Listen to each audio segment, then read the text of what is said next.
episode number 189, Steve and Mike.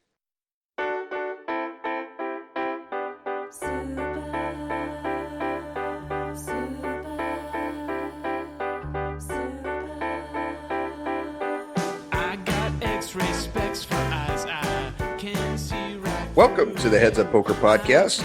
This is Steve Barton. And this is Mike Snyderman. And we're coming to you. It's just the two of us. I feel like I should sing that song. Just the two of us. Bad joke. Please sing along, Steve.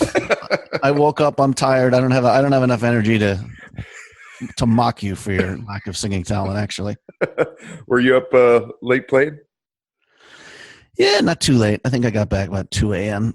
with the games going. I've been averaging more like 4 or 5 a.m. So. Okay.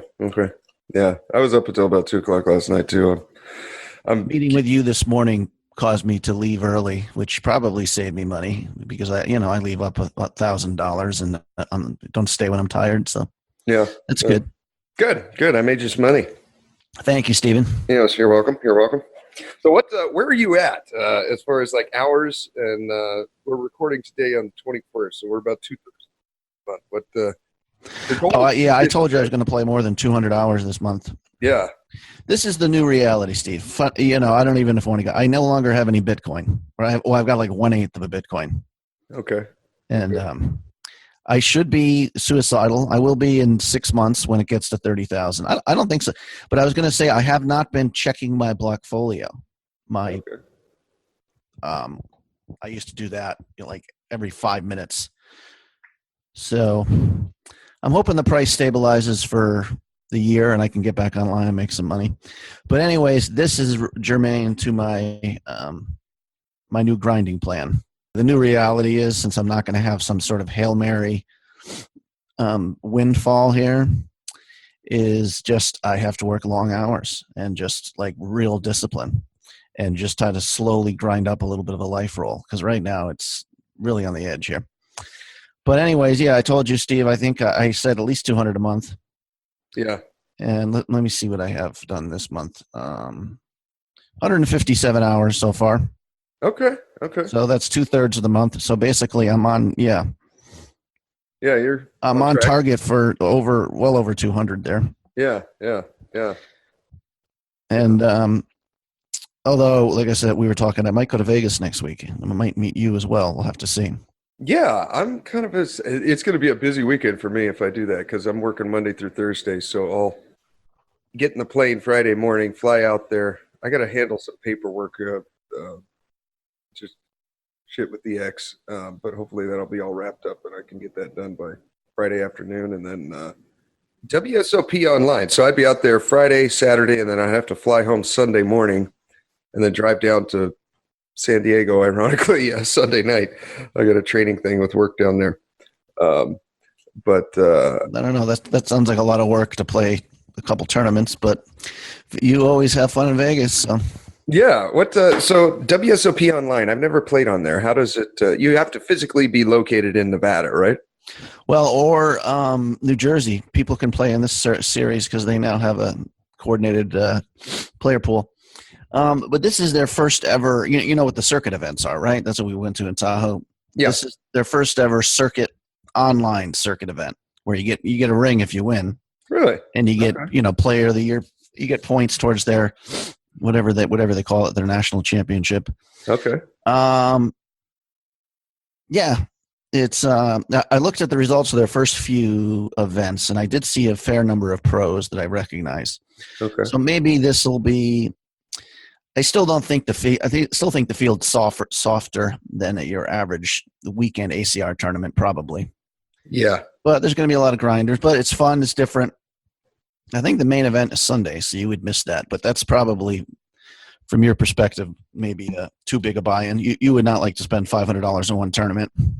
Online, that'd be kind of well, I'm looking at their schedule right now. Let's see. We're on the 21st. So when would what's next weekend? Next weekend's 28, 29. Okay, so 29. The 28th, I could play a 215 and then a 320. Yeah, I'd be down with that. Oh, that's pot limit Omaha. Never mind. So I could only play Saturday then. They're double stack 320. Yeah, I guess you're right. I was picturing there was a lot more tournaments than this.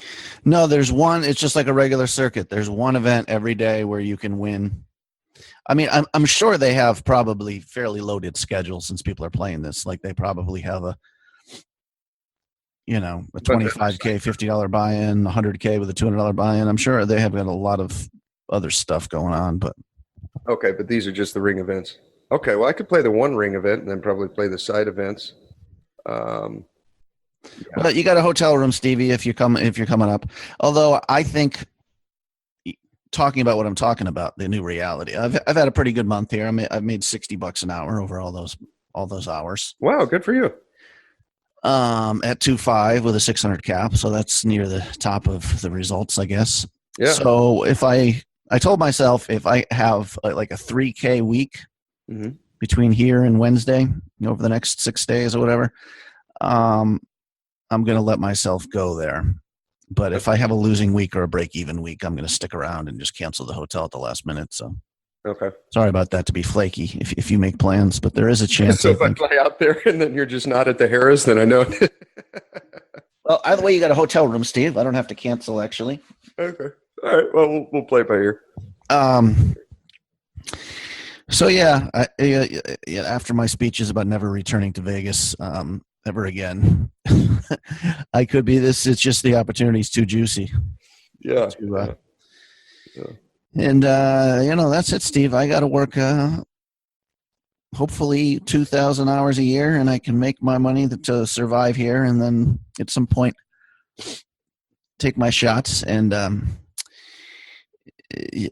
a nice score at some point. Kind of make my life a little less difficult. Speaking of going for big scores, though, I really went for it last weekend, Steve. This is a sign of my insanity.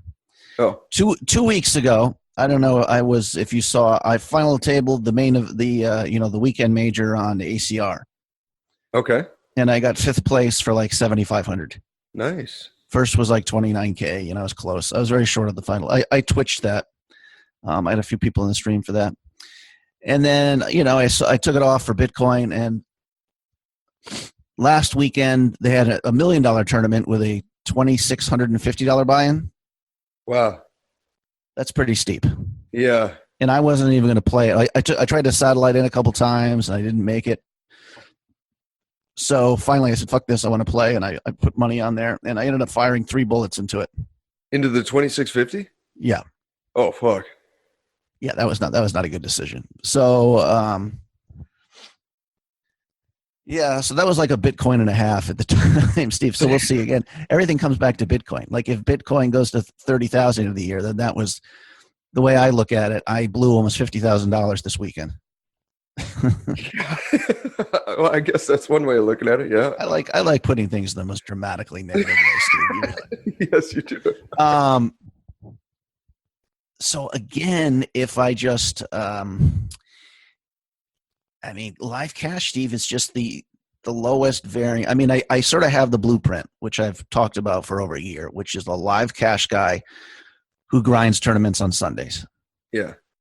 But I also have to factor in the fact, I got to do it with the bankroll. Yeah. I have to use the same discipline online, at least with what my bankroll is right now. I mean, they don't have $2,600 tournaments that often, but even if I could get in, even if I had 10,000 in my account, I don't know if it's the best investment. Yeah. Anyways, that's an epic fail, and that caused me to just sell the rest of my coin. I'm like, I just, if this goes to zero, I'll go insane. Probably a bad economic decision not to leave at least a couple coin in there, which I could maybe survive on. We'll see if I have another month or 2 in a row here. That's good. But I just want it out, and it has been good for my mental health here. I've not even looked at it. Oh, good. Okay. For basically for a week. And of course, if it starts its surge, that'll be very disappointing. But the bankroll management thing, I've been studying the stocks a lot because I got this class coming up, and it's so similar to poker, dude. I think you would do very well at it.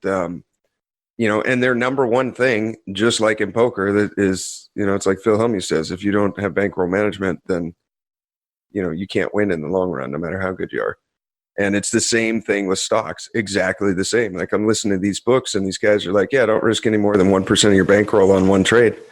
What if you're wrong? Like, and I learned that lesson painfully with the MGTI, basically buying stock in a company that mines Bitcoin and Ethereum and all that. And man, that thing went from, I think the most I paid for it was $425, I think, something like that. Anyways, my average cost was about $3. And now it's scooting down around 21 cents. But I put, of my stock portfolio, I put 20% of my bankroll on that one decision, which looking back was fucking stupid. But at the time I didn't know. I never made the correlation that until I heard it in a couple of books that, oh shit, this is just like poker. Okay, well, that was an expensive lesson. Yeah, exactly. I wish I would have put 2 and 2 together before I did that. I just never did. I don't know. So, Steve, and it's funny, I was getting ready to ask you. I'm like, you always have another you like to master, or at least try something new. Mm-hmm. You started an Amazon business probably just to see if it was fun or not, as much as for money. Yeah. So is this your next little journey here? You want to become a stock investment expert, or you just you're not actually trying to get licensed to do something when you say you're taking a class? No. I'm just learning how to, basically this guy is going to teach us how to read the charts, find the patterns, and then, in a nutshell, to put it simply, when to buy and then when to sell. Because I've made forget the MGTI fail that I did, but, almost all the stocks I've bought have gone up, but I just never know when to sell. You know what I mean? It's like, right. I sold some. I almost tripled my money in one stock. It's Advanced Micro Devices. It's a AI company. My average cost getting in over the last year was $12, and it's up to $32 right now. And I was just sitting on my phone. I'm like, don't do anything until you go through this class. You may miss out. And I was like, you know what? F it. I can sell less than half of these shares, pay for the whole thing, make some money. I made a few $100, and now I'm free rolling with the rest of that stock. And I thought, okay, this can't be a horrible decision, right? And but I don't know. I'll go through the class and find out. Okay, well that sounds good. The funny thing, I'm looking around for. I might have just erased it. Somebody gave me a investment advice on a stock. It is funny in a small card room how certain nuggets of wisdom can swirl around, because then I heard about the stock from someone else a few days later. Yeah. Maybe I'll find it, Steve, in tech. Not that I would know, but I did look it up, and it has grown like by 200% over the last year. And this guy's like, oh, it's just the beginning. It does some have some sort of cancer related research. And they're like, they're waiting for a patent and when this thing is, but it's a local company and probably someone that owns this stock there and talked about it and, blah, blah, blah. But I don't know, Steve, I think that stock charts is, it's very similar to gambling. Oh, it is. Yeah. It's professional gambling. I kind of feel like with stocks, you need like rich friends who can tell you what the next big thing is, who are locked into the system. Otherwise, you're just kind of gambling. But that's what the billionaires do. They're just trading information back and forth, and they own most of it. But hate to be cynical there, Steve. Well, maybe we'll find out. But I'm sure you will. From what information you need, you will maximize it. But like I said, the market's been going crazy for the last few years, right? So anyone who's spreading their investments over more stock, is probably has made money, I would think. Yeah. Just picking them randomly. Yeah. There is a crash coming. I thought it would have happened a couple of years ago. I'm glad I sold my house at the time. I think the crash is coming. And my buddy had convinced me. He's like, once the crash hits, don't be lazy, stop renting and buy a place in Ventura. He's like, that's that. And right. Ironically, Oceanside, he said, is he's real into real estate. And he said, those two places are the most affordable places with proximity to the beach from San Francisco to San Diego. He said everything else is just, it's going to be too high. He's like, but if Right. you get in Ventura, you already live there. He's like, that'll be a good long-term investment. I know when you were talking about buying a house with Alex and stuff, that was your argument a year ago. You're like, listen, you got to wait until the market dips. Yeah. So it's funny. Alex is talking about buying, but he's like, I'm waiting for the bubble to break too. Good. Okay. So you got all these people who, especially the ones with a big pile of Bitcoin, are just waiting for a dip, and then selling real estate in Vegas will be profitable in probably a few months for people out there. Probably a bunch of poker players sitting on a big pile of cash, you know. Yeah. I think I mean, of the three things, you know, real estate, stocks, and owning a business, I think real estate's the easiest. You just buy a place, and then someone pays you rent and pays it off for you, and then after that, you just get a check every month, free and clear. It's about as easy as it gets. You know what I mean? It's not like the home's gonna like go away or anything. I mean, people always need a place to live. Sounds like, at least with the place in Vegas, you got lucky. You got someone who's very low maintenance. I mean, you could get one person there who gets in and just refuses to pay. It takes a long time to get someone out, probably. In Vegas, it's pretty easy. You can do it in about a month. In California, it's more difficult. There's a lot more like laws, and they have different squatting laws and like that. But in Vegas, it's pretty quick. I had a buddy in Connecticut who owned a place, and you know, there was all sorts of rules. 2 people could live there, and like the very first day, they see him like bringing a bed into the garage. Uh-oh. Like they lived in the adjacent home, and it was like, and it's like, get out of our house. And they were like, wait a second, you can't get away from our home. We signed the lease or whatever. Like you can tell, like professional victims are already like, you know, studied their rights forever. And they immediately claimed harassment or failure to, and just stopped paying.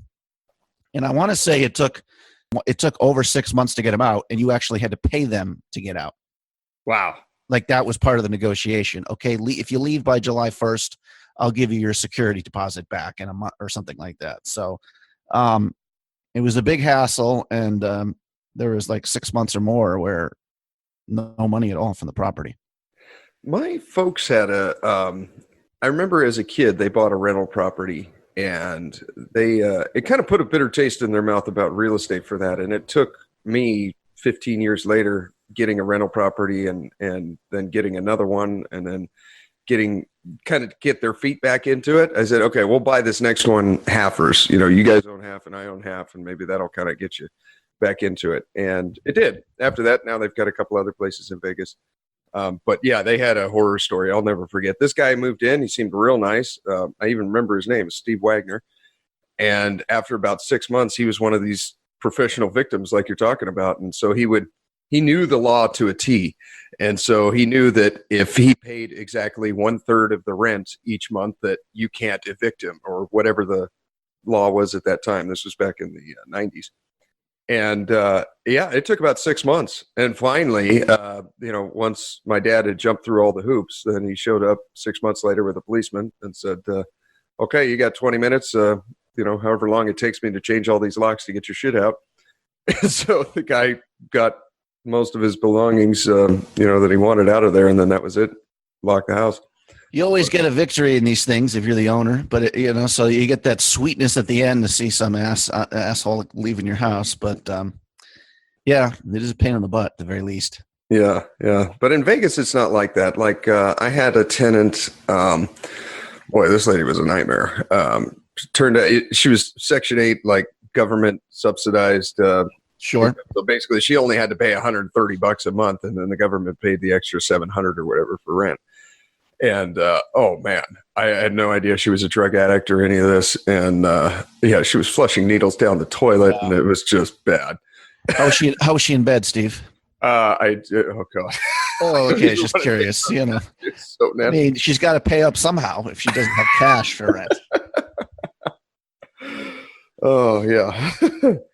Yeah, but then another one, Cynthia, and my other place, she's been there for 12 years. Sweet lady. Once every 3 months or something, if there's a leaky faucet, send a guy over there to fix it, and that's it. I mean, I think in 12 years, I'd raised the rent $20 or $30. That's it. How much did you pay for the place, and how much is it worth right now?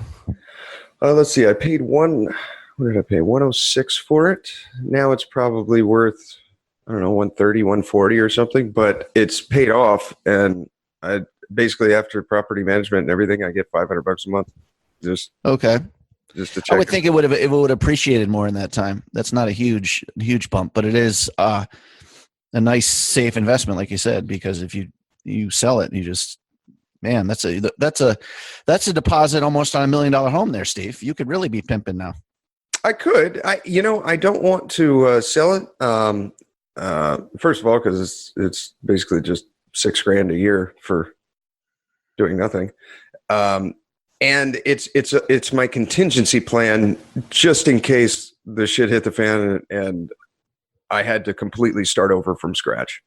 If at work I fell through a roof and I couldn't work anymore, I could sell my other two places. Actually, I'd probably sell one, rent that one out, rent the other one out, and then I would live in a place for free. I'd basically pay $300 a year in taxes. I could play cards, and then I could have rent coming in from the other one, be getting about $1,000 a month there, and I could survive. I could start over there and make ends meet. But if I sold it, then I don't know, that safety net goes away. Maybe that's just, maybe a good nice hideaway, Steve. If you ever decide to become a Vegas pimp, yeah, low key, hit the street hoe. You ain't coming back unless you got 500 in your pocket. No.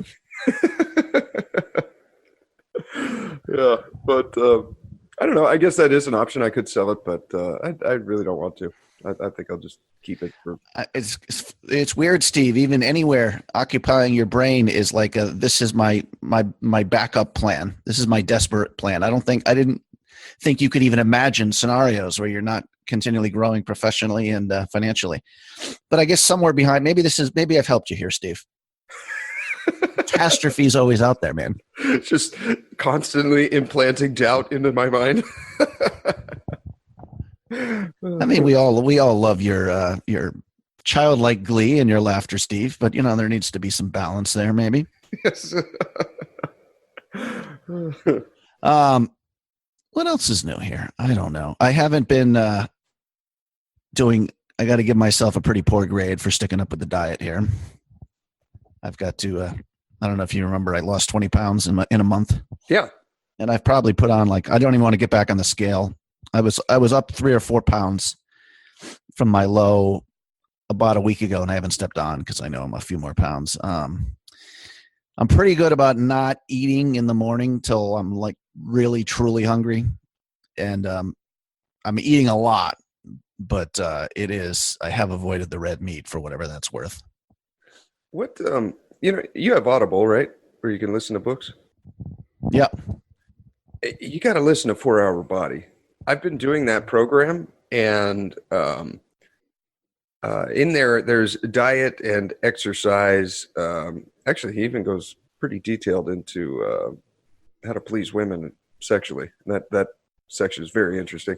But I've mainly been doing the diet and the workout, and I don't really have much to lose. So around my waist, I've lost like half an inch. My arms are basically the same size. Both my thighs are 2 inches bigger in circumference now, which I thought was interesting. But as far as like fat loss and like that, I have lost about 2%. I got the calipers at home. I've been keeping track. But what I've really noticed is strength increase. Holy God. With this shoulder injury that I've got, I mean, it's impressive what I'm able to lift just by following this guy's protocol. What is your body fat? 11%. Oh, when I started a month ago, it was 13. The 4 Hour Body. That's what it's called? That's what it's called. Yeah. Yeah. Great book. Great. I've listened to it probably 4 times, and I've got 2 interns at work now that I'm on light duty and driving a Prius. I've got 3 interns now actually. And I got them on the program too. And like one kid, we did the same workout yesterday that we did 1 week prior, and he increased his weight in some exercises by 10 pounds in 1 week. I mean, it works. It works really well. The key to it though is you have to work out like with weights, like doing squats or, like squat curl press, something like that. You have to work out to the point of failure. And to the point of failure is you're lifting the weight and the weight is no longer going up, even though in your mind you're like, this should be going up right now, but it's not. You can't physically lift it anymore. Then you hold it in that position for about 5 seconds. And then you slowly over the next 5 to 10 seconds, put the weights down. It's not like you're one of those bodybuilders that you just drop the bar, none of that. So you work out the muscle to the point of failure like that. And then you do not do any more weights for 3, 4, sometimes 5 days. And then you do it again. And so the science behind it is all those reps that you're doing before that last failure rep, they're just kind of getting you warmed up and to the point of failure. But where you're really building the muscle is that last one where you're pushing and it's not going up. You're creating little microscopic tears in your muscles. And after exercise, your body basically says, oh my God, we were not prepared for this. We have to rebuild and get ready for the next one so that doesn't happen again. Well, little does it know, 5 days later, you're just going to add 5 pounds and do it all over again. But I think those ones at the end, I used to call them when I had my little weight lifting thing is the negatives. I don't know if that's the right. Because you could no longer lift, you could no longer bench press. So whoever your workout partner lifts it for you. Yeah. Fight it and let it down as slow as possible or pretty slow, So that was a lot of times. Yeah, I think that's pretty much the same thing. Yeah. Yeah. Carlos said when this book came out, like in 2011, he was really into it. He used to play football and stuff. And he said he was deadlifting something like 400 pounds or something. I'm like, oh my God, that's nuts. Yeah. Yeah. I think I bench pressed one day. I was working out with this guy for a while. This was probably when I was like 30 though. So, I mean, I guess, I was working for the post office already getting kind of fat. So I could sort of had a little extra weight there, but, this guy was on steroids and stuff and pushing, and I didn't do that, but I think at one point I could like bench like 280 pounds. Wow. Which with my natural build and long arms and skinny, small wrists and stuff, it was kind of, I thought that I was definitely getting strong, I guess is my point, but, yeah, just being, if you're sore the next morning, then you've done your job. Yeah, with these because workouts, you need to be making those little micro tears, like you said. That's where the whole growth comes through. Yeah, you got to break the muscle down, and then it'll rebuild itself. With these workouts, I'm sore for about 3 days. It's here's where I'd like to be an expert, especially now that I'm 47. I know my body. These little recovery periods could be 2 weeks from like a serious leg workout, like other different, go to Vitamin World and know there's probably some ways to, improve recovery and all that sort of thing. Another big thing in the 4-Hour Body too, is he says 30 grams of protein within 30 minutes of waking up. And so that's basically 5 eggs. I was kind of in a hurry this morning, so I just drank them, but my normal breakfast would be 5 eggs in the skillet, throw in some spinach, top some beans off, and then do a tablespoon of olive oil. And it's volume wise, you kind of have to eat a lot of food because a lot of the foods that you're eating aren't very calorically dense. If you take a bowl full of spaghetti noodles, that's probably 300 or 400 calories. But if you do the same with spinach and broccoli, it's like 70. Right. So volume wise, you have to consume a lot. Yeah, it seems to be working, and it's working with the kids that I'm training. There is something about that, though. The 30 grams of protein within 30 minutes of waking up. I had to completely change my schedule and my workout routine, because normally what I'd do is I'd wake up at 5 in the morning. I would stretch and work out for about an hour to hour and a half, and then I would have breakfast. And now I have to have breakfast, and then you don't feel like working out 20 minutes after consuming a giant meal like that. So I got to work out later in the day. Right. But it does seem to work. There's something about that. It makes you less hungry throughout the day. So by having that protein right after you get out of bed, I seem to eat less during the day. This would be a good conversation with Carlos. We watched a video, my retention for these things or not, but basically this was a vegan or plant-only person, because you'll hear a lot of vegan or people who listen about the vegans like, listen, I need my protein. Mm-hmm. I don't want to lose muscle. And this guy was explaining that's a complete fiction. You can be eating all plants and be actually gaining muscle. So I can't remember the exact explanation. Well, first of all, when you're on the plant diet, you can eat your ass off if you're avoiding certain, you're just avoiding, you're eating always non-calorically dense stuff, but you're supposedly, there's one guy who was like a weightlifter, actually massive, who said he had nothing but vegetables. So I don't know. Wow. I can't remember why exactly. It is basically whatever sort of, maybe it's you can maintain whatever muscle mass you have just by eating well. I'm guessing if you want to become a power lifter and had to eat more, you would need a shitload of veggies, kind of thing. But yeah, I don't remember. But basically, they had this was a pro vegan video, and they had some like professional athlete kind of guys. They even had an NFL player who was a vegan. Who was talking, and he just said once he started doing this, he became stronger. Wow. So basically, Steve, you got an expert book, and there's 20 similar expert books of people who genuinely want to see people get better. But basically, exercise and watching what you eat, which sounds like the 4-day diet. It's just the 4-hour body. But there's other wisdom elsewhere. True. Yeah. This is just the one that's worked for me. That yeah, this injury has been a blessing in disguise. I probably never would have picked up that book if I hadn't gotten injured, and it's completely Steve, blessing in disguise. Sorry. It's certainly interesting. I got to send you a video of my shoulder. It's like the collarbone is sticking up about 1.5 inches from where it should be, and you can start to see the little striations in the muscles that are growing and reattaching to it. It's yeah, the mechanics are all different. I'm becoming like left side dominant now with strength stuff like bowling, throwing a ball. I'm more accurate throwing a ball now with my left arm than I am with my right. It's been an interesting injury. Interesting injury.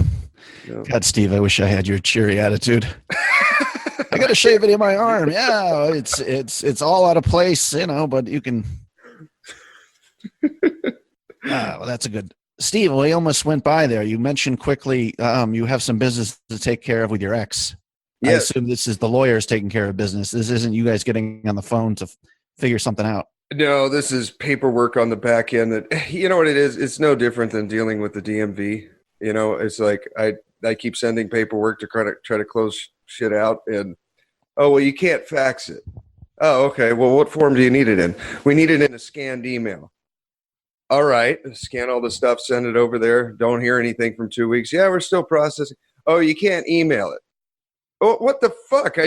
One gal said I could fax it, so I did. Then that didn't work. Then one gal said I could email it, and then that didn't work. And then, so what do I got to do? Well, you got to come in here physically and bring it to us. Well, that would have been nice to know a year ago. Instead of going back and forth, it's just like the DMV. You go to window 3, and then they tell you to go down to window 12 after you've waited in line for 20 minutes, and then they tell you to go back to window 3. It's just, I just have to physically go down to the office and just be like, okay, here, what do I have to sign? What do I got to do?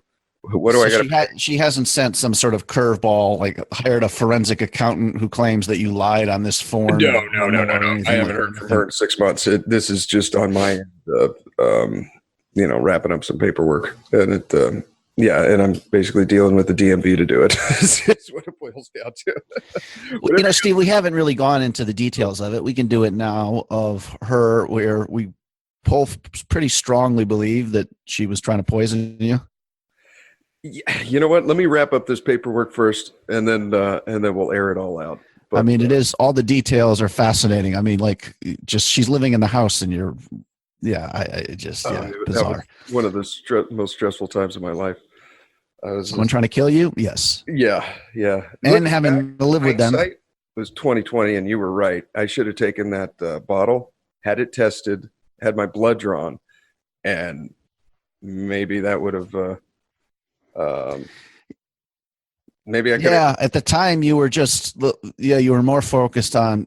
Thank God she's going to be out of the house quick. Let's just suck it up and just deal with it until then. Yeah, exactly. I'm like, I'll just get all my food from outside, and then just the less I'm there when she is, and the less she's there when I am. Let's just get through this and get done. And then now that I'm looking back on it, a year later, it's like, wow, if she really did, I mean, maybe she just dumped an entire bottle of Visine in there or something, and it was nothing that was going to kill me. I don't know, but I don't know. I'm sure a science lab for $200 could have found out, you know. Right. But oh well. So what do you got going on this weekend? Just playing cards? Yeah, Steve, I still haven't done my taxes for last year. Oh Jesus. And I have just pushing things off just creates, I mean, it's been constant stress for months. Would have been easier probably just to do it in April. That's when my father had his heart attack. So that's my, to get an extension. Yeah. But literally, I'm so confused over this. First of all, Coinbase hasn't sent me my financial records. I've asked for them, and they just won't help you, which they have to, I would think, legally do. You're entitled to all that stuff. But basically, I'm worried I'm going to be paying like Bitcoin is going to be looking like 30K. I mean, okay, long story short, I could be like doing anything between getting like $6,000 back from the government to like having to pay 15. I have no clue. So if I have to pay money, I really don't have any. So it'll be like, okay, I need to work out a payment plan with my. Yeah, I can understand. I don't know. Yeah, this is pretty much. I've had some credit card debt for the first time in 8 years. I just don't. Technically, I sort of have enough to pay it off, but it would push my cash supply so low that I'm in. It would put me in desperate straits and a panic there. So. Yeah, I think this is the first time in like forever that I've, carried credit card debt and I'm just going to pay minimum payment and let it sit there, and because I want to hold on to my cash. So, anyways, I got to do the tax. I think even if you get an extension, they have to be done by October 1st. You're not the person to ask, Steve. You would never ask for an extension there, but yeah, what is it? I heard someone say this, and it was. I've never done it before. I've always paid mine on, but what did he say? He said the thing that you fear the most is ironically what you most need to do. And I think the fear for you in the taxes is just the unknown.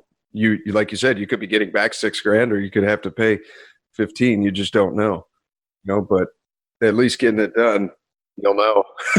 And that unknown stress will go away, and you'll either get a smiley face with a check for $5K or a sad face with a bill for $2K or whatever it is. But right, just get it done. And yeah, we've taken the unknown out of my Bitcoin existence here, at least for But and that's already, like I said, helped. Mm-hmm. So I can't remember. Maybe it was you who told me this. I have another buddy who's kind of into the self-help thing, or this is not something I would find on my own. But basically, someone said you go to bed and you got your list of things to do for the next day. Always start off with the one you least want to do. Yes. Yeah. So I should have been getting up every morning. Like, that's been on my list for a long time. Yeah. Do you have a CPA? You got a guy that does your taxes, right? Yeah. Okay. Yeah. I don't know if I got the best in the world here. We'll have to see. Like if somehow it feels like it just has to be a year where I pay little in taxes last year. Since like I said, I was down 42K in live tournaments, and had to take money out of my postal retirement thing just to like survive the year. So I'm guessing that I'm kind of in a panic. I'm overly panicked about the results of this. But either way, yeah, the unknown, like you said.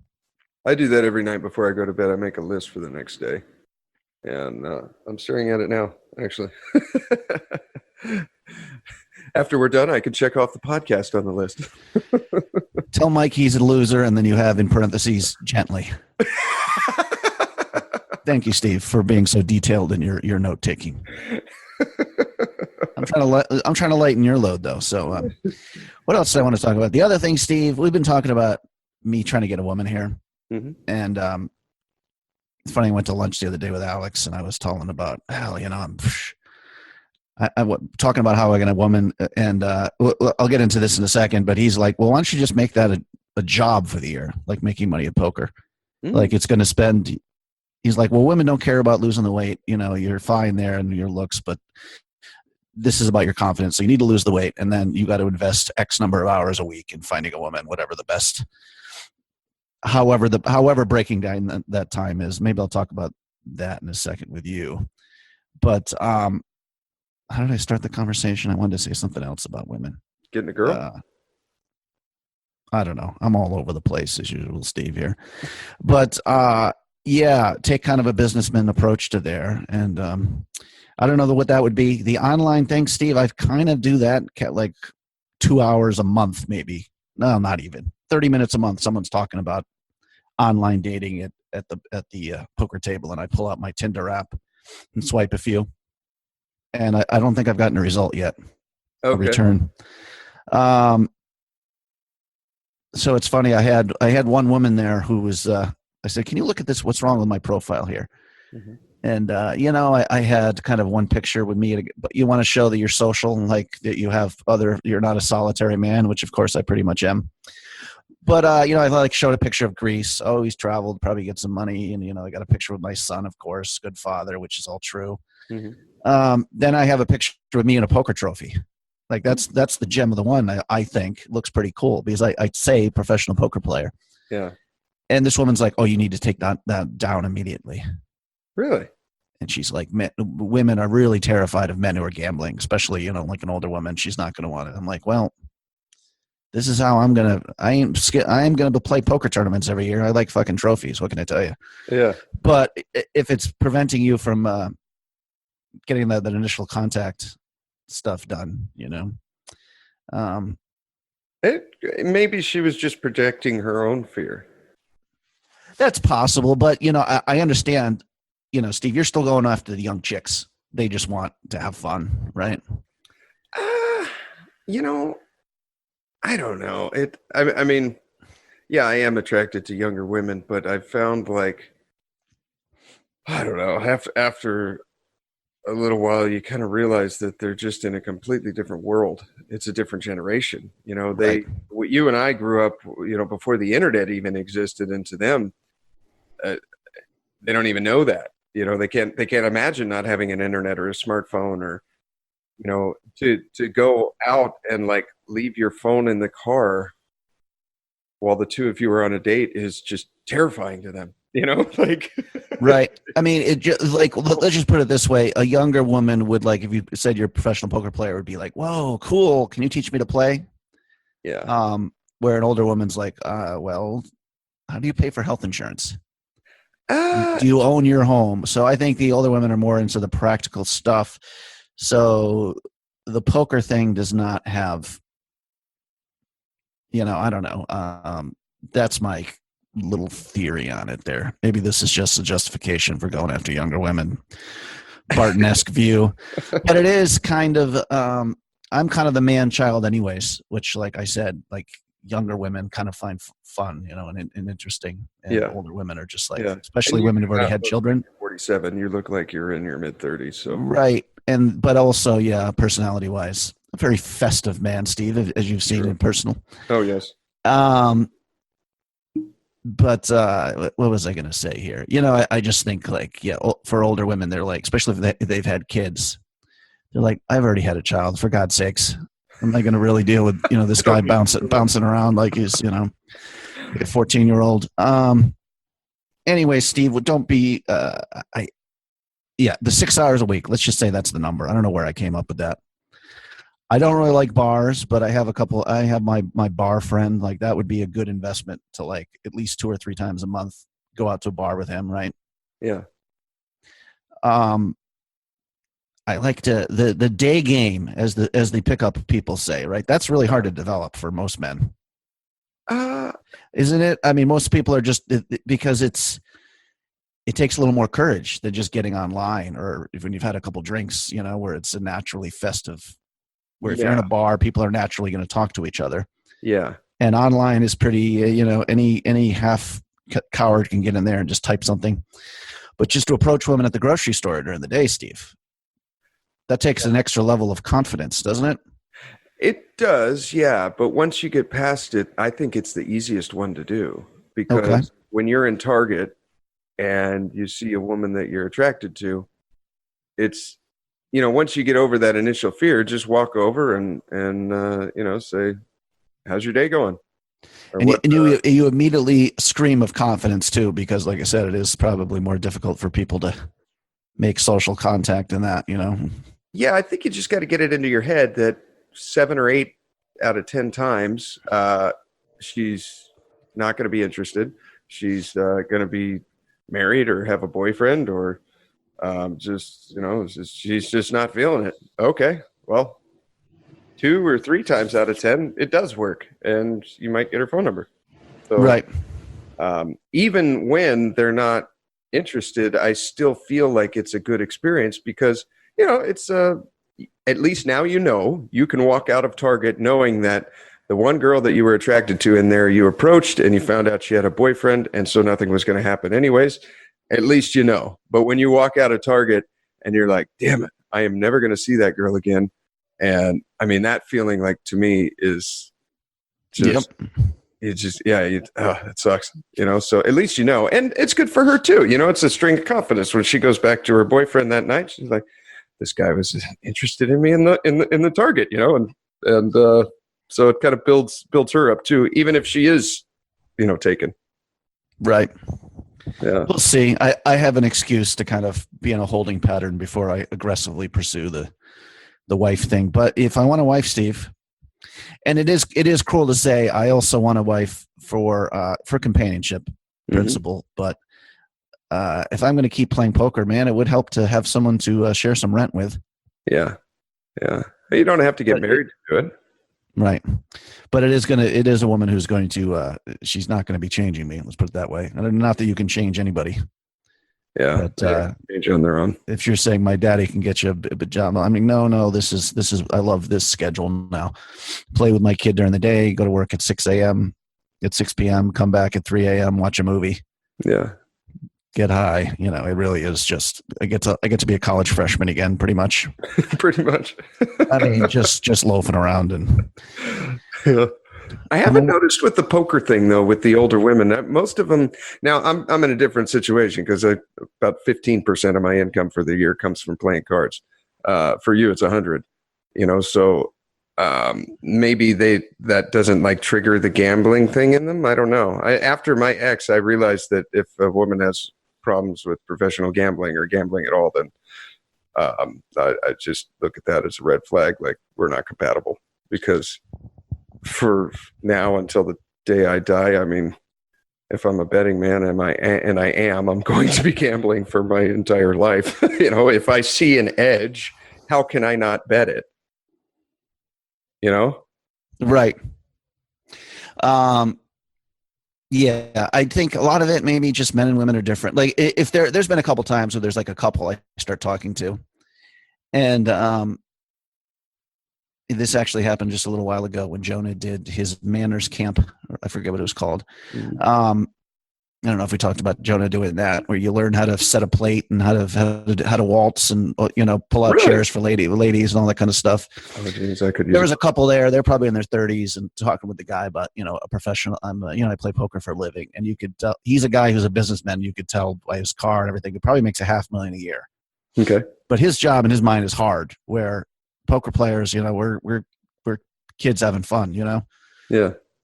Which is pretty much what it is. But anyways, then his wife came over. He's like, because they like to play poker and they have a home game. I actually took my number, but or he has a home game every now. He's like, this guy's a poker player. You could tell he was all excited, and she was like, oh, interesting. You know what I mean? She's not going to be asking the details, like, oh, where do you play? Tournaments, like guys who are older and excited, but yeah. Is it a juicy home game? Like, what's the limit? I'm sorry. What is it? A juicy home game? What's the limit? No, I got a set sense it was just a small game, Okay. But they play with their wives too, apparently. So I don't know. Right. He plays with his wife. I'm not sure how often it was. I didn't really dig for details, but wasn't thinking money. I know they lived like Santa Barbara or something, which is too far for me to go to play poker, I think. Yeah. But anyways, yeah, maybe it's an overgeneralization, Steve. I don't talk to people other than you, so what am I talking about? But I know. Yeah, on a personality level, for whatever reason, like younger women. My ex-fiance was like 15 years younger. I mean, the younger women seem to find me interesting because I'm kind of the childlike thing. Like, like I've gone and done karaoke. I think I've mentioned this once, and it was like 3 guys and their wives, and I'm singing. I had the guy singing along with me, and and the wives were just kind of looking at me like, oh man, who's this guy? I mean, like literally I could have convinced all these guys to like quit their jobs, leave their wives, and move to Vegas with me. I think they were so loving my company. Do you know what I mean? Yes. The wives are looking at you like a cancer. Like I think the women were like, "Oh, is this going to be hanging at the house here? Are they going to is my husband going to buy a karaoke machine so we can relive this magical moment?" I would say, Mikey, as far as the women go, like, what's something that are there any women at the card room that you find attractive, or? Yeah, there's a few. I mean, basically, you want to be meeting women that have a common interest, right? Yeah, the card room would make sense there, right? Yeah, that one. What's another example? I don't know. Like if you like hiking or something, join a hiking club, and that's just naturally going to put you in situations with women or groups of women, and you already have a common interest right there. So there's immediately rapport is built without you having to do anything. There's of course a couple hot single moms at my son's school. Okay, there we go. And I think a couple of them, like that window of opportunity to go up and talk to them has passed. Like you said, it's got to be quick, right? There's been one mom who's she wants me to ask her out, Steve. She's disappointed. She's disappointed in my passivity, but it's been like the last 2 years, like every few months, we're just bumping out there and kind of just talking about nothingness. And yeah, I just see like the problems, like I'm like, what if this didn't work? And I'm like, this one woman, I'm like, she just reeks of money. Ooh. She's got no ring on. I don't know what she does, or her probably got divorced and the husband left her with a nice big house. You know what I mean? Yeah. But I gotta put myself out there, Steve. Yeah. The one that's been wanting to ask her out. Are you attracted to her? Yeah, she's like super hot. She's like a 10. Jesus, dude. Yeah, this is all you got to do is you just say, the next time you see each other, say, hey, let me pull out your phone and say, hey, let me get your phone number. I'd like to have a cup of coffee with you. And that's it. And like as you're pulling it out, you're expecting that she's going to give you her number, and she will. You don't ask for the number, basically. You just pull the phone out. Yeah, yeah.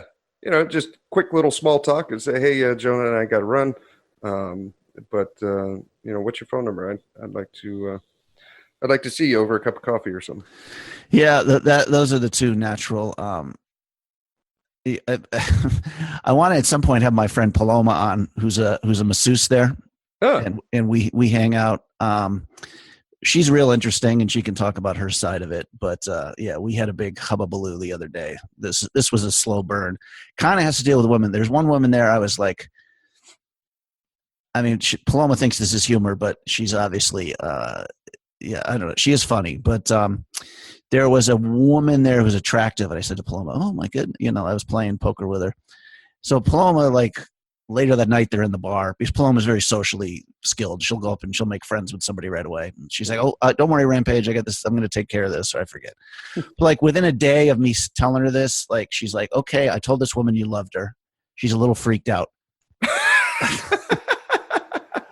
I'm like, Paloma, don't you think this is?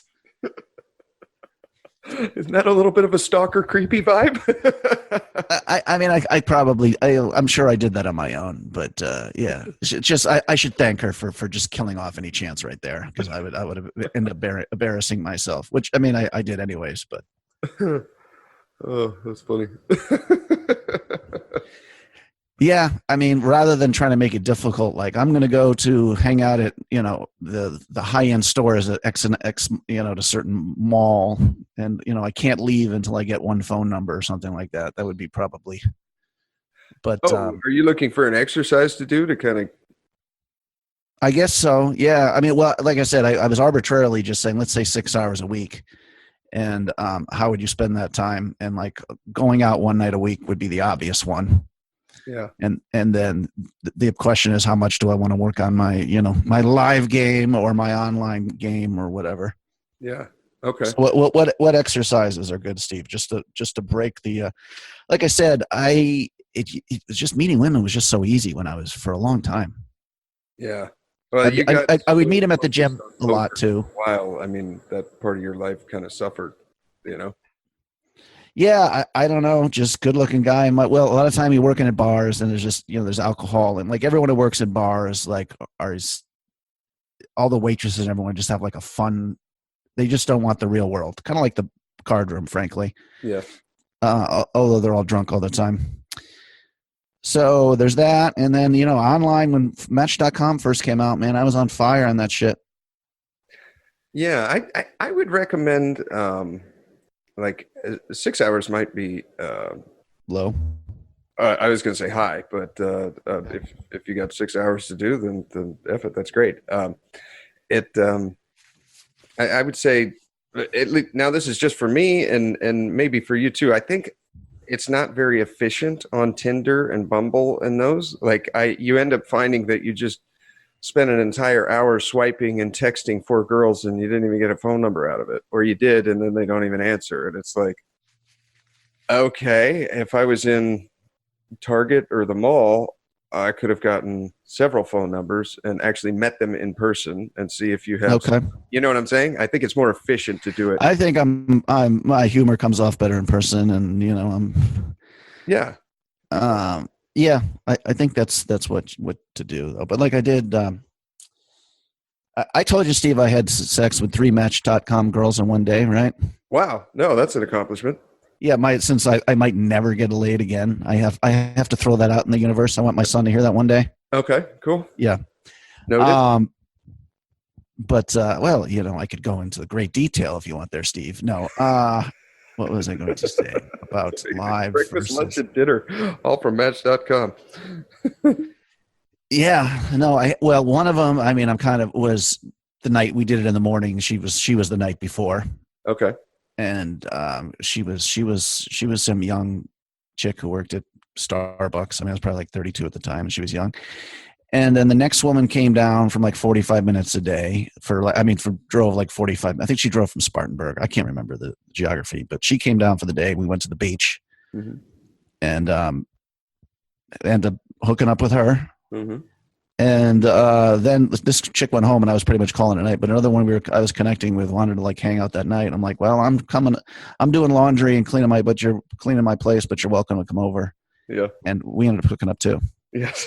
That laissez-faire, like kind of like carefree attitude is you just don't care. Yes. Yeah, it really is just, I think it's like I was always in love with one woman. And I mean, I hooked up a fair amount in college, but it was not very.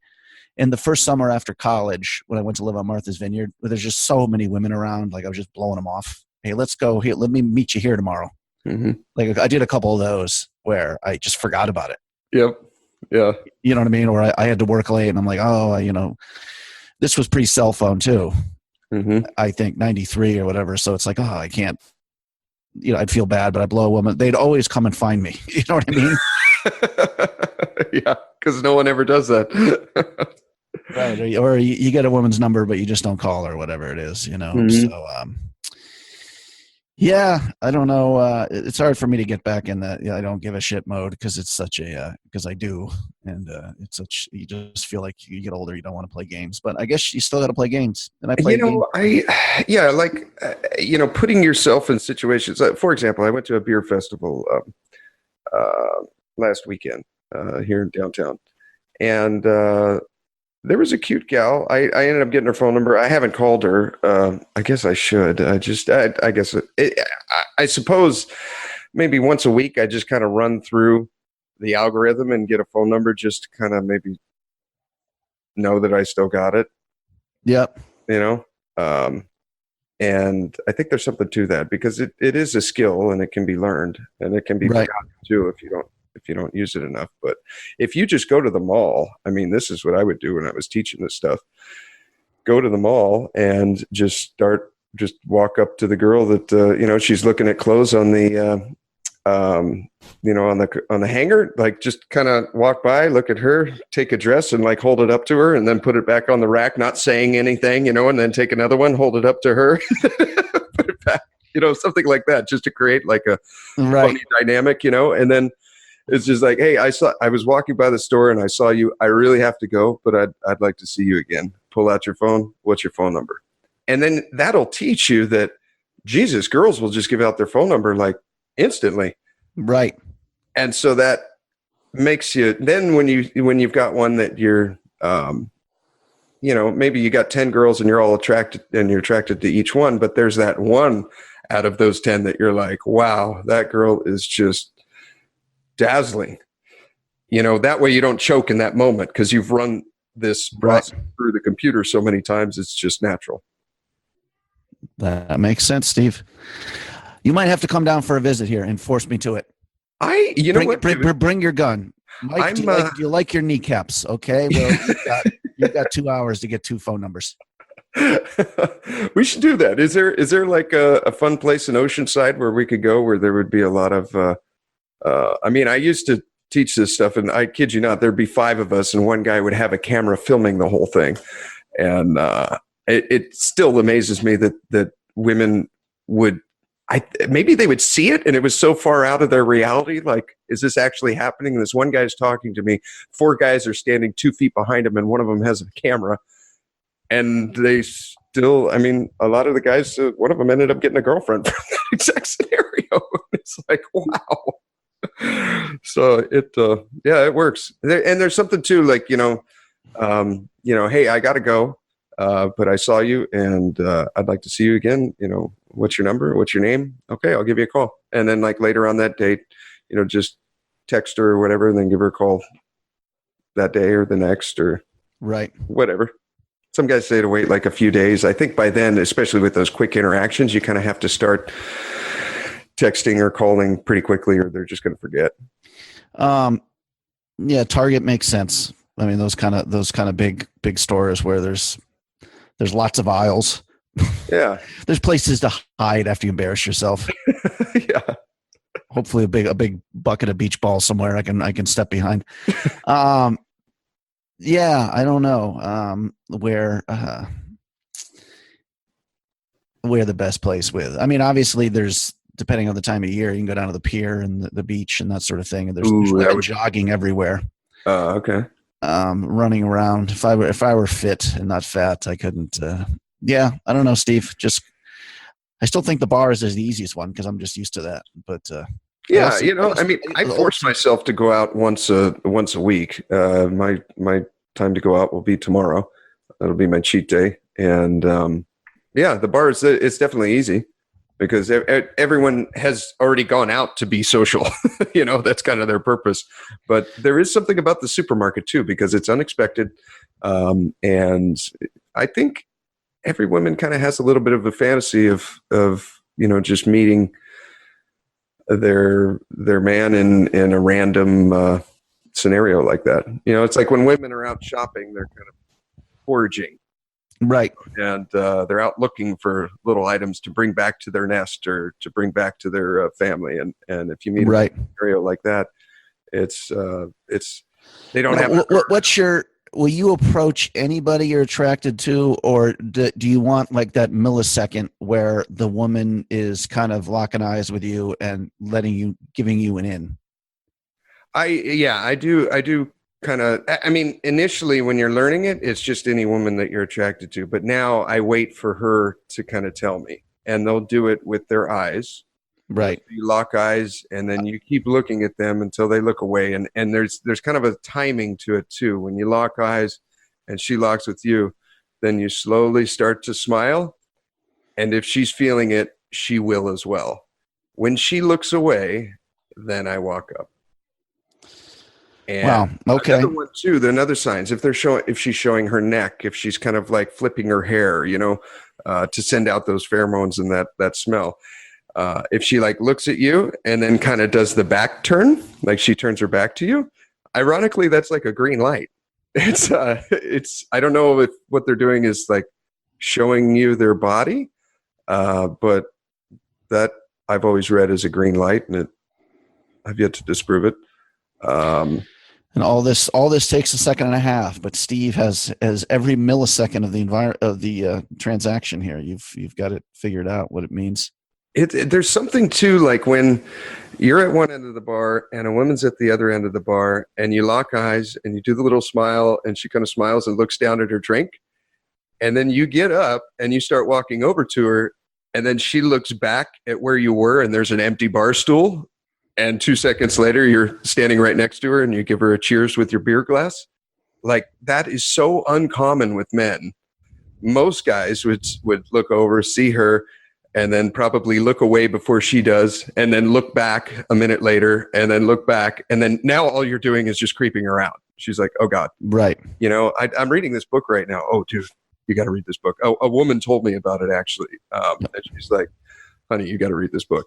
And it's called A Man's Guide to Women. And it really gives you an insight as to how women think. And like what I was talking about, the shopping, like, why do women like shopping so much? Well, it comes from when we were hunters and gatherers. Men would go out and they would hunt, and they would get back as fast as humanly possible. The same thing we do with shopping. We need socks.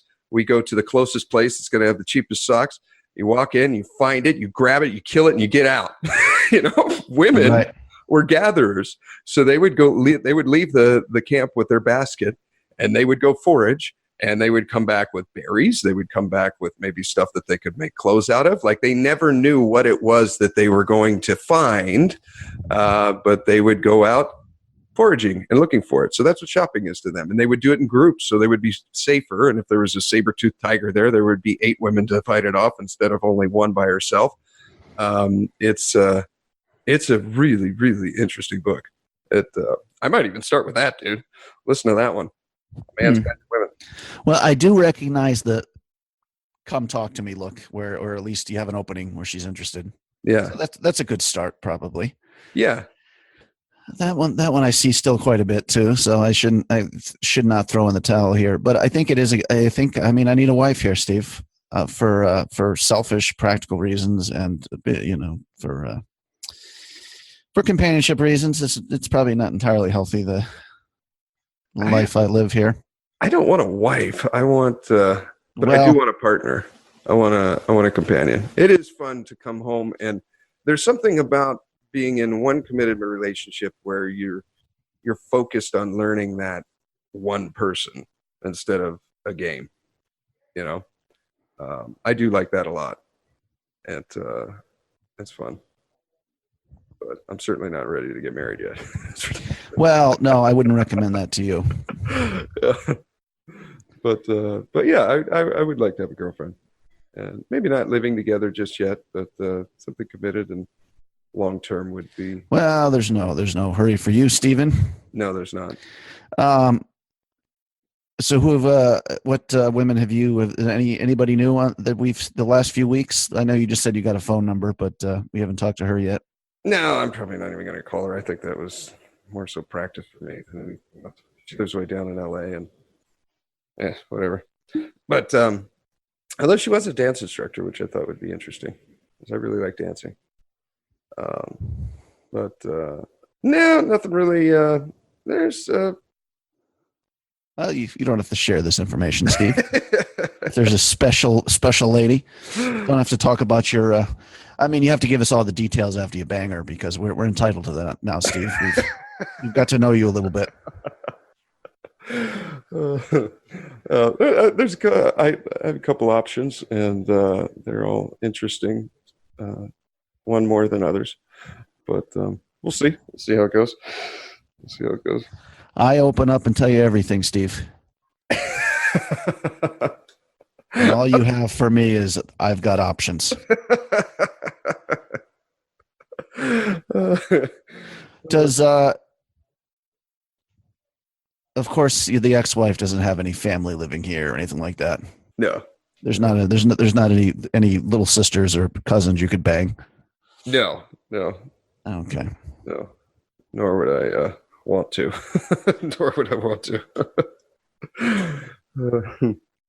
Well, should we talk poker? We've been talking like over an hour now about I don't even know what. I guess girls. Well, that's a pretty good topic. Um, Every time we talk about women, I get a lot of emails that say like, "Hey, can you guys talk about pickup more?" yeah, Steve, let's do more pickup here. Let me try to think here. Yeah, I don't know. Yeah, I've got you coming down here. Just going. I think I talked about the one Uber drive, which I was, again, this is, of course, it's funny now that they got the Uber drivers, but this woman was, yeah, it was great. She's like, well, first of all, she got in the front seat. She's like, can I get some water? I'm hungover. And we had a long drive, so I really got to know. She was interesting. She worked in like the financial industry, but she was also like a rock and roll girl, whatever, partied and, drugs, casual, this and that, but you really smart, you could tell. And then somehow I got on, I was getting her to show me, like, she showed me like naked pics of herself on her phone. Wow. While we were driving, or like the half naked, but somehow I was like, oh my God, I'm like, I forget. I was hitting on her and like, you're cute. Da, da, da. I'm like, she's like pulled up her skirt, kind of laughing. Oh, you like this? I'm like, oh my God, you got dimples. And then I'm like, show me some pictures, man. Let me see the bikini shots. Mm-hmm. And then, she was showing me this and like showing me, and she did show me one picture that she'd sexted some other guy with her, with just like the thong underwear, in front of the thing. I'm like, oh, and I swear to God, I mean, if this isn't the biggest opening ever, but I wasn't even thinking of asking her out. Whoa. I was like in love, but it wasn't. And then we get like to her place and she's like, well, we got to hang out sometime. Mm-hmm. When am I going to see you again? And I'm like, just like absolutely freezing. I mean, this woman was just, very confident. And I was, I'm ashamed to say, well, I give rides in this area all the time. I'm sure I'll probably pick you up again. Oh, wow. That's all I had. I didn't get the number. And oh God, dude. Yeah. This was like, I seriously, sadly, I've thought of this. This was probably 2.5 years ago here, 2 years ago. Okay. I haven't got over her yet, Steve. Yeah, we've all got those. This was my chick, and this was a chick, again, a younger chick who loved the whole poker thing. Yeah. Because, it's. I'm telling you, bro, pull out your phone expecting that they're going to give you your number, and they will. Yeah, I mean, that's just got to be the. That's got to be the way. But like, if you're ever talking to a woman, like, where she doesn't think you're trying to seduce her, I think she's like, wait, why isn't this guy throwing himself at me here? I think that is a turn on too, but I can't really fake that. I think that I might have told you, the one chick she was like a model, and like, this was again, this was alcohol involved, but we're at a bar and I'm like, right away, I'm like, okay, this chick's way too hot. And this is like, again, I'm 34 or whatever. And she's probably like, her group of friends are like 21. Mm-hmm. I started hitting on her friend. And the friend were laughing, and we're getting a little touchy. And then the hot one's like, I'm not happy right now. Why aren't you talking to me? It's pretty funny. And me and her ended up like making out right in the bar. So. You and the friend, or you and the hot one? Me and the hot one. Oh, okay. You created a little jealousy there. I forget. I'm like, you're out of my league. I don't want to waste my time. You're used to men just, like she just grabbed me and started kissing me. I forget. It was just like an ego thing for her, though. She had to be the center of the little crew there. She's the one who gets the most male attention. So the fact that I wasn't this one time was a little blow to the ego. Yeah, I think that was about it. But yeah, if I ever recharge my drinking problem, Steve, that's the way to go. Strip clubs is not the way to go. We've come out with this shtick, Steve, where I'm like party guy going to strip clubs, but it's like the opposite. I haven't gone to one in a couple of years, and if I ever went there, it was out of pure loneliness and desperation. Yeah. So stay away from those places. Nothing good can happen there. Your best case scenario is you get an HJ behind the curtain, and that's about it. But right. I have dated a couple strippers, and you can get their phone numbers, but they're just, I have to. You know what? No, I take that back. I've gotten a lot of stripper phone numbers, but I've never followed through. I just right. Yeah.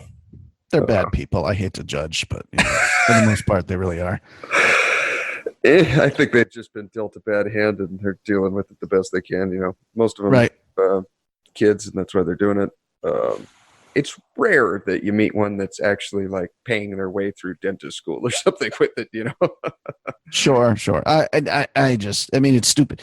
You're just getting hustled. Like, this is just embarrassment of my own stupidity. just like the poker player at Oceans that I talk about. I thought I was like good friends with, and I realized I was just a whale that was getting manipulated into like trusting him or whatever, and just could give a lot of money away without giving a shit, you know. Okay. I don't remember that story. Well, it's not really an the one guy, the one villain who I've talked about many hands. I mean, I always knew he was an adversary at the table, but on a certain level, I didn't mind giving him money. Let's put it that way. Okay. I guess he's probably up a good 25, 30K on me at that place. He's the best. He's the only person I think against every other pro there, I'm pretty much break even. Okay. And then, of course, there's a couple of the crazy amateurs who always get the best of me. But I pretty much played all the pros there to a draw, other than this one guy. But anyways, he knows who he is. If he listens to this, he'll take great pride. And yes, you're stupid. I took your money. That's like his samurai view of a card room, where he's just there to kill everybody. So if people get butt hurt over that, well, they should have been paying attention, which is a fair perspective, I guess, from his part.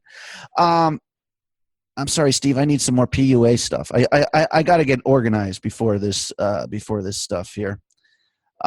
Just very specifically. So, how'd you get this number the other day? Like, how did that conversation start? You just came over and gave the clicked glasses cheers. At the beer festival. Yeah. Okay. Let's see. We were. This was a thing where you pay, you get a ticket and they give you a little shot glass, and then you go, they must have 40 or 50 different beer vendors there, and they'll give you 2 ounces of their beer, and you drink it, and then you go on to the next one, and like that. And she was one of the girls that was passing out the beer, or pouring the beer. It was for Guinness, actually. And anyways, I just saw her, and I thought to myself, well, this girl's kind of cute.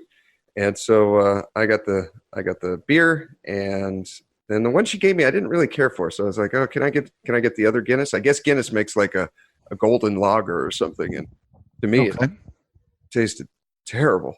And so I tried a little bit of that, and then I was like, oh, can I get another one? So then I just kind of stood by her, and we were talking as she was pouring beer for other people, and we talked for a few minutes. And, I think, I'm never trying to give off like a needy vibe or anything. It's always like I could be gone in the next 20 seconds. You know what I mean? And kind of that vibe. Anyways, just in the conversation, trying to find things that you can build rapport with, or that you can find some type of connection. And so for us, it was dancing. She was asking, what are you going to do after this? And I said, there's a little Latin club across the street. I said, I really like salsa dancing. I think I'm going to go over there and, I don't know, go dancing. And she's like, oh, that's interesting. I'm a dance instructor. I said, really? What kind of dancing? And so we were talking about that, and, just finding a common ground. And then I said, well, I'm going to get back to my friends. I'd like to see you again. Pull out the phone. She gave me her number. That was it. Yeah, I like the I've got something to do here, but I'd like your number. It gives them the impression, it's the same principle as if there's a group of girls sitting down at a table, and then you come over to the table, and if you were to sit down in one of the chairs, all of them would be like, oh God, how long is this guy going to be here? Are we stuck with him? Like, what? We don't know. Right. But sit down at that same chair and you say, hey ladies, I gotta bounce here in just a second. Then you clink the glass of the one that you're attracted to. That gives a very different vibe. You know what I mean? It's like, right. Okay, he's I think the pickup artists call it the false time constraint or something like that. Right. You don't want to give him the impression that, oh God, this guy just sat down at our table, and is he going to be here for the next hour? What if he's not cool? What if he's not safe? All of that. So you kind of give him that, hey, I got to bounce. I got to go. But yeah, it probably, especially some of the places like at Target, like you could avoid some just dumb conversations that show you like, hey, so I see you got some batteries in your cart there or something. You're very spontaneous and humorous, and I guess in some moments, kind of like I am. And, if you can think, you don't always have to think of something clever and witty, but moments like that'll come up. And if they do, take them. But if not, a simple like, how's your day going? And if they just say fine, and then they like don't even look at you, well, that's pretty low interest right there. Move on to the next one. Right. But if they say good and they turn towards you and say, smile and how's your day going? That's high interest, and you stay. Right. It's just, as men, we just have to. There's this feeling of rejection that we're afraid of, and it's natural, it's instinct, because we used to live in groups of 40 or 60 people, and if you got rejected by a girl, you're very likely going to have to stay in the same group with her for the rest of your life. And if she rejected you, then all the other males would know that she rejected you, and it Right. that could influence your reproductive success. So in our today's world, that doesn't logically apply, because we have 7 billion people on this planet. But that instinct is still there. You just have to unprogram it, And I mean, I still feel it too. And I worked on this part of my life for a decade. But you just kind of learn that fear's there, and then just fucking do it anyways. It's like that saying was, the thing that you fear the most is ironically the thing you most need to do. Right. Just, it would be very fun for the podcast, Steve, if I actually went and tried to, get a team. You get a team? What? Like you did, like a team of guys to go to the mall with or whatever. Yes. Yeah. Well, you and I could do it for sure, easily. But, just to get some interest, first of all, it'd be great to have some characters who are much more pathetic than me, just for psychological purposes. That'd be a good confidence booster. Go ahead, Stewie. Here's how it's done. Yeah. There is something to seeing it in action too. So you and I should do it together. I can show you how it's done, and then it'll click. When I was down in Mexico, not last weekend, I think, but the weekend before, with my buddy Danny, he was telling me, he's like, yeah, I just I need to learn dancing, because we're in this salsa club in Mexico, and he's like, I need to learn dancing. I'm like, yeah, dude, dancing is key. Women relate dancing to sex, hands down. And so if you can move on the dance floor, then you can, you're halfway there. Basically, just don't say anything stupid and you're in. Ironically, men just should probably talk far less. Okay. Far more. But at that moment, I was like, yeah, I learned dancing. It took me several years, but it was, I learned down in South America. I went to a bunch of dance classes down there with some of the best dancers in the world, and you pick up pretty quick when you learn from them, Sure. And I could tell he wasn't entirely convinced that he needed to learn dancing, because he had to see it happen. So I scanned the room. I found the girl that I was most attracted to, and I put my beer down, and I said, all right, Danny, I'm going in. And so I walked across the dance floor, walked right up to this girl, and then I said, I held up my hand and I said, ¿Quieres bailar? And do you want to dance? And then she basically told me in Spanish that she doesn't know how, and I said yo tampoco, which means I don't either. And then she laughed, and so I took her out to the dance floor and we danced. And she was a decent dancer. I was definitely better than she was, but Jesus, Steve, you're such an expert salsa dancer. You can even be slightly disappointed at Latin women who don't dance well enough. That's pretty fascinating to me. Well, I danced with her for a couple of songs there, and then I walked her back to her seat and thanked her. And then I went back to Danny, and I was like, I knew that he wouldn't truly understand how important dancing was until I had to deliver in that moment. You know what I mean? I had to show him. Right. Oh, you're talking about, the skill of dancing does. So I guess the point of this whole story was, if I go down there with you and I show you exactly what I do, that will probably click more than you and I talking about it for a couple hours about it. You know what I mean? I got you. Sure. You just got to see it. And after 2 minutes, you're like, oh my God, that makes so much sense. Yeah. I mean, yeah, I was just taking the video right behind the chick. That's pretty funny. Now, did you ever get in? You read the all those pickup books that what's his name? What Schwartz? Not Schwartz. Neil Strauss. Neil Strauss. Yeah. Like he was into all this stuff is old though. All the like. Well, actually, magic tricks. So have you ever used that? The magic tricks. I think I've asked you that. Yeah. Is that really digging deep in the tank? This would be. Well, I like magic, and I don't do it as much anymore. The last magic trick I did was yesterday, so I guess that's not totally true. But I was doing it, dozens of times a day to anyone that wanted to see a trick. Sure. But yeah, so magic was kind of natural for me because that was something I was already interested in, and I enjoy it. And the 96% of the population likes magic. The other 4% were probably duped as a little kid, and they hate it. But 19 out of 20 times, you've got a receptive audience. And as far as like pickup, it worked pretty well because you've seen some of the tricks I do, and it's like David Blaine shit. So it's like, oh my God, this random guy came up. He switched the cards in my hand. I was physically holding them, and now they're different. Who the hell is this guy? There's something to having a skill and enjoying it and being good at it that is an attractive quality for men and women. And I just happen to like magic, so it worked really well for me. I don't have to use magic, and I don't do it as often anymore. But if I'm going out, I always take a deck of cards because I know there's probably a 50% chance that they'll come in handy at some point.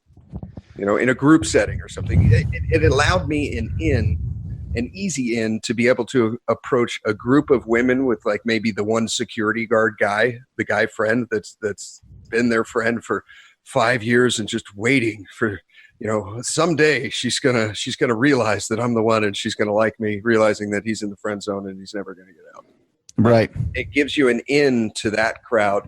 You go up, you befriend the guy real quick with by fooling one of the girls with a magic trick. All of a sudden you're part of the group, and now it's you're able to make contact with the girl, whereas otherwise you wouldn't have been able to. I can still do that without the magic tricks, but it's just fun. I think in that book, I remember the words chick crack. I thought that was pretty funny. Yeah. Like stuff that chicks like, that like, if you know tarot cards and that sort of thing and magic, they're all deeply entertained by that. Yeah. It yeah. Yeah, it definitely gives you an in. It lets them know real quick that you're safe. And that's another thing in that book, what A Man's Guide to Women. They're like, women feel fear, and sometimes even fear for their life very often. As a man, like I'm trying to remember the last time I felt fear for my life, and it was it was something like it was when I was in the ocean and worried that there might be sharks below.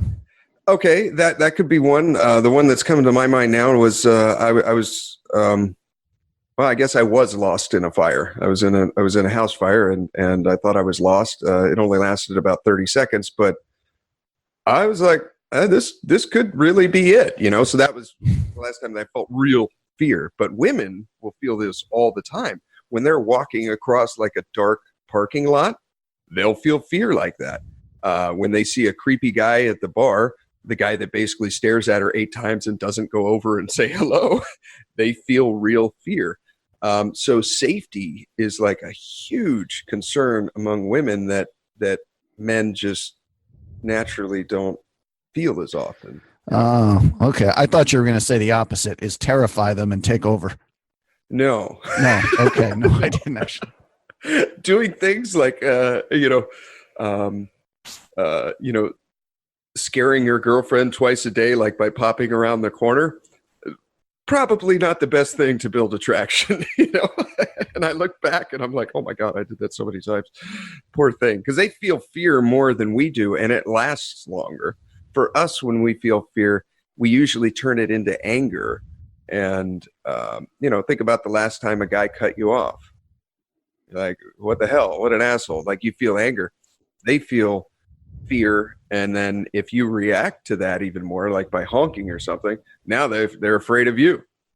Like, that's the last thing you got to do. somebody cuts you off and your girl's in the car, put your hand on her thigh and slow down. Right. Okay. I get this mostly here. I don't know. I think just building confidence again. Yeah. Yeah. Okay. Well, I got to come down. Okay. So next weekend we're doing Vegas. Right. The weekend after that, maybe we could do it in Vegas. We're going to be grinding though. The weekend after that, I have my stocks class. The weekend after that, I think I'm going to Mexico. Maybe we could do it the one after that. I'll fly down to Oceanside and I'll just spend the weekend down there. Weekend, Steve. Don't I mean I think we need like 3 weeks with me just to make like a little baby step. You know one, what? We should probably one half of a baby step. Monday through Wednesday or something like that instead of no, whatever. Whenever you get a chance. I appreciate the help. I got to lose some weight in the interim. It seems. Have you at this point? I know you said sometimes that the generational thing with the young women. It's not like I target young women, but there is definitely the point here where it's kind of funny how you said sometimes you go out just to like know you still have the skill. Yeah. I think I bragged when I was like 40 years old. I did hook up with like a 19-year-old, and like the next year, I remember hooking up with a girl who was like a sophomore in college, and like this was the thing. I think once a year I had to go hook up with like a college age chick till I was like 40 just to prove I could do it. Okay. But there is sort of a breaking point where you're just freaking out like 99% of it. I think I got there about 3 years ago or longer than that, and just haven't quite realized it. Where I am now, actually, I don't know if you've had that where you've gone up and approached a woman who's like, just looks at you like an old dude. Like, why is this guy talking to me? You wouldn't give a shit. You would just move on. Okay. I can't recall one at the moment, but there is, like there are girls that are very young and they are attracted to older men. And, right. Well, that's true too. Yeah. I've seen. Yeah. I mean, I've seen some guys my age at the casino come in with their younger women. So it's not no reason to throw in the towel there. No, I mean, this is just quick poker math, but I would say probably 1 out of 5 or 1 out of 6 girls like men that are significantly older than they are. Okay. And that's a good number. That's lots of options there. Yeah, I mean, 20, 15%, something like that. But, so on a Friday night, if you go out tomorrow night, do you kind of go for do you go straight from do you look for the rugged fireman look, or do you kind of have your metrosexual, your nice shoes and your good watch on if you were to go out on a Friday night, like for happy hour? It depends. Like what I'll do, usually I just got regular shoes on. This time of year, probably a nice pair of shorts and a nice shirt. Know what colors go good with you. For me, blue, gray, it brings out my eyes. Red and yellow probably isn't a great color for me. Okay.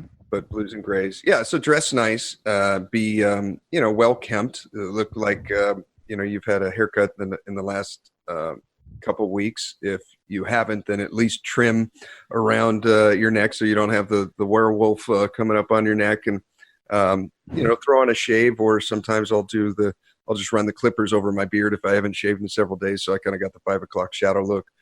Be well groomed, smell good hygiene, and above all that, a smile. You want to be having fun. You're not out there, it should be a fun experience, and right. They could feel it. That's one of the main keys I learned with dancing.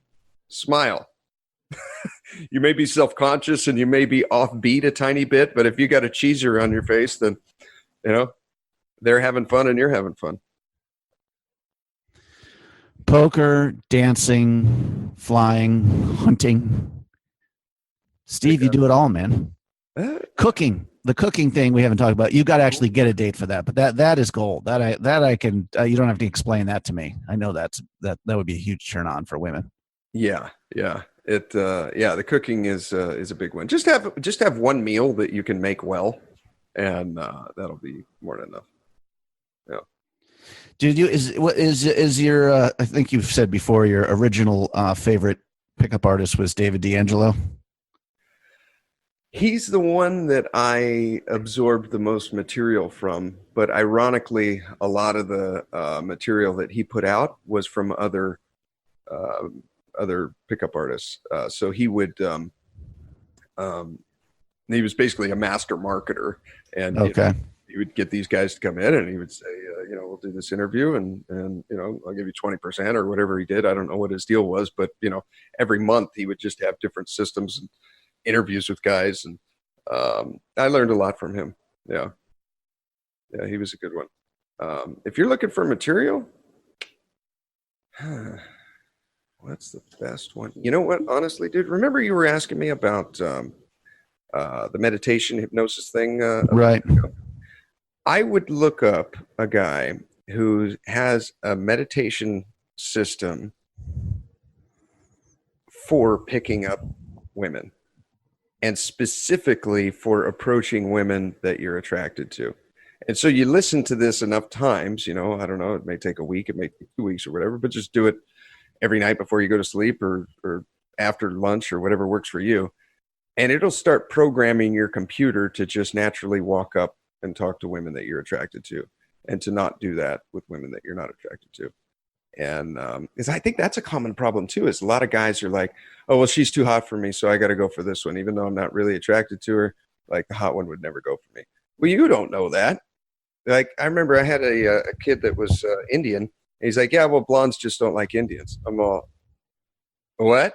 He's all, yeah, blondes don't like Indians. I'm like, okay, well, are you high? Like, okay, let's go do this. And then, so we walked up to like 4 blondes in the mall, and I said, are you attracted to Indian men? No. We go to the next one. Are you attracted to Indian men? Yes. And then, as soon as she said yes, like his eyes just widened, and he couldn't believe it. It just shattered his whole paradigm right there. You just don't know. Maybe, I mean, I've seen some fine women with just fat dudes. Like, okay, she likes the big boys. All right, maybe it makes her feel safe. I don't know, but yeah, anything's possible. Well, perhaps Steve will have reports from the front line here. If we ever we've been talking about this for a couple of years here, you helping me with the women here, but it's time to leap into action here at some point. Yes, we got to do it.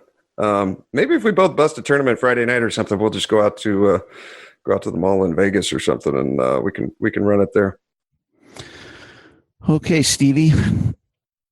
Yeah. You ready to call it? Jesus, we've been going almost 2 hours here. Yeah, no. Oh, is this the first show we've actually made it without having to discuss a hand? Because I think so. I have 2 pulled up, but I feel like I could save it for next week. I've been fantasizing about this moment for a long time. Right on. Okay, we'll hopefully see you in Vegas next week. Yeah, that'll be fun. I've checked the weather. It looks like all systems go. There shouldn't be a cloud in the sky, but things can change over 7 days. We'll see. Okay, homie. Have a good weekend. Brother. Okay, man. You do the same. Good luck at poker. And thank you for tuning in. Here is your weekly motivational speech. You stop being you. You let people stick a finger in your face and tell you you're no good. And when things got hard, you started looking for something to blame, like a big shadow. You, me, or nobody is gonna hit as hard as life. But it ain't about how hard you hit. It's about how hard you can get hit and keep moving forward. How much you can take and keep moving forward. That's how winning is done. Most of you say you want to be successful, but you don't want it bad. You just kind of want it. Your habits determine what direction you're going. You don't want it badder than you want to party. You don't want it as much as you want to be cool. Most of you don't want success as much as you want to sleep. You're better than that. Today's your day. You are the only reason why all of your ancestors before you ever lived. Make a choice, right? You just decide what it's going to be, who you're going to be, how you're going to do it. Just decide.